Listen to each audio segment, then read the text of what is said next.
All right, so you're on Netflix and you're searching for something to watch, right?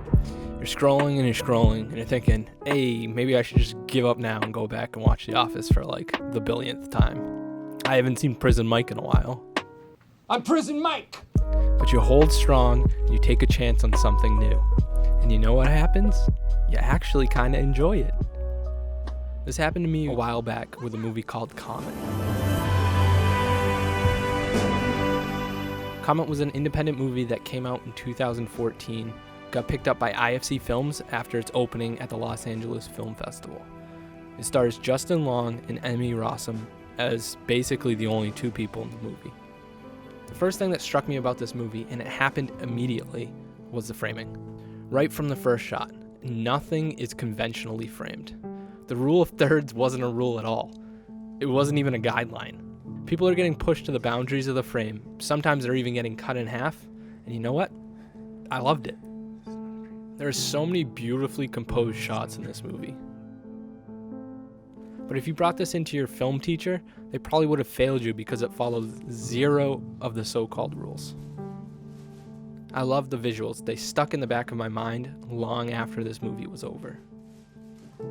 Fast forward a couple weeks and I am again looking for something to watch that isn't The Office. I know I was a little late to the party, but I was like, hey, I'll watch Mr. Robot. And right from the first episode, this framing seems very, very familiar. So I grab my laptop and IMDb Mr. Robot. Then I do the same with Comet. And guess what? They have the same creator, Sam Esmail. He's a 42-year-old writer, director, creator from Hoboken, New Jersey. And he's married to Emmy Rossum. So congrats, man. After doing some research, I found out that his trademark type of framing, the one that I've been referring to in this video, actually has a name. It's called Quadrant Framing. If you want to listen to someone talk about quadrant framing who is actually smart and insightful, you should stop this video now and head over to Every Frame of Painting because they have already done an awesome episode on this. But if for some reason you're, say, into fruit spins instead of Fruit Loops, or Buncho cinnamon squares over Cinnamon Toast Crunch, then you might have found your channel. All right, so back to Sam. I'll let him explain why he went the route of quadrant framing for both Comet and Mr. Robot. This clip is from The Creative Mind with Barry Kibrick, I hope I'm saying that right, on YouTube. Go check out his page for more talks about TV and film. How do we get into Elliot's head? That's always the question, and that's a choice. When we frame any of our actors or our characters, there's almost a secondhand nature to how you do that. Well, if you do a medium shot, it's this, and you have this lead room, and characters, and here's the rule of thirds, and you almost have to stop at every turn and say, well, wait a minute, why are we doing that? That is robbing us of an interesting choice that we could be making, that either gives us insight to our character or insight to the world or insight to the show. This video is a great reminder that every part of filmmaking should serve the story. In Mr. Robot, Sam wants to put you inside the main character, Elliot's head. Elliot has a social anxiety disorder. He's also depressed and doesn't fit into the world around him. What do normal people do when they get this sad? They reach out to friends or family, I think. In Comet, the main character, Del, played by Justin Long, is pessimistic. He's socially awkward. Whenever he thinks of something, he automatically says it. He just doesn't have a filter.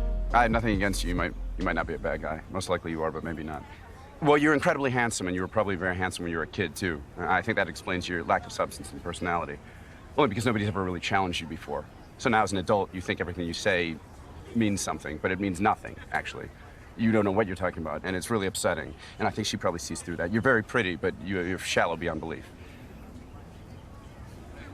Also, we're told that movie takes place a few parallel universes over. All of this lends itself to having framing that's off-kilter and a little bit different. Again, in both instances of Mr. Robot and Comet, the framing serves the characters, which serves the story. So maybe next time you're writing or shooting something, think about how you can visually enhance your story. Maybe it's as easy as getting off the rule of thirds and panning or tilting the camera just a little bit more than you would have normally.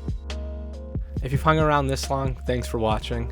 I just wanted to thank everybody because I just reached 100 subs And I know that's not a lot to most people, but I'm pretty pumped that 100 people like my content enough to subscribe. Well, I just want to thank you for listening to me. I don't really know what this channel is yet. I'm kind of just making videos as I go along and hopefully finding my way. So thanks for hanging in there with me. Since we're all in quarantine now, I'm hopefully going to be making a few more videos on a more frequent basis, so stay tuned for that. And thanks again. I will catch everybody in the next video. Peace.